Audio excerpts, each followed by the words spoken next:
Alright guys, in this car we have clunking noise coming from the left front only, and even if you just hit a bump on the right side, we're getting clunking noise on the left side.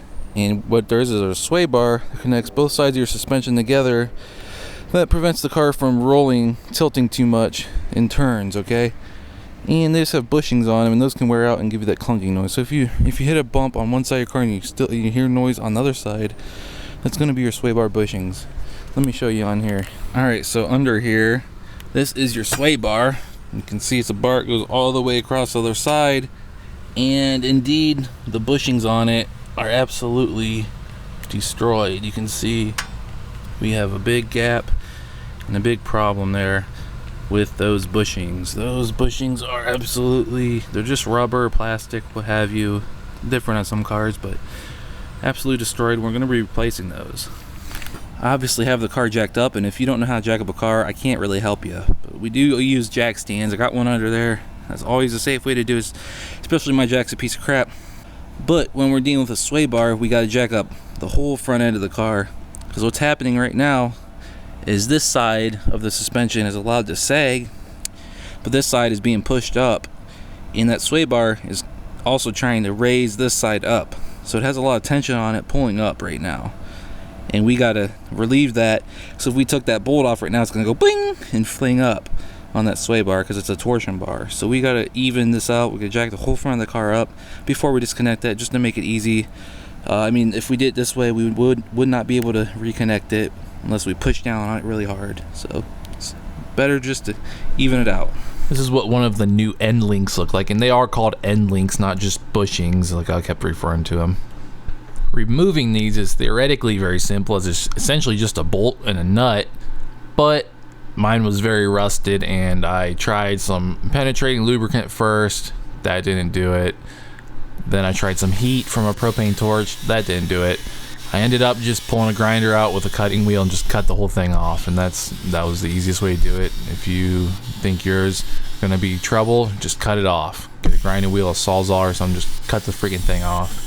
I ended up having to use my jack and a block of wood to actually push this sway bar up to give me room to install the new end link. And the reason for that really is because the other side, the old ones are just a little shorter, and plus you need the extra space to really get it in there. Once you get it pushed up enough, get enough space, you can actually just start stacking them in there. I'll show you. I'll leave this complete so you can see how they're supposed to go in there. It's supposed to be the bolt with one of the washers and a rubber piece, and then the sway bar and a rubber piece, a washer, the spacer, another washer, rubber piece, then the control arm, etc. You get it.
And the only thing left to do is to tighten it down. Go ahead and crank it down. They make the nut on these to actually like have a friction fit, so there's no lock wash or anything, at least on this one.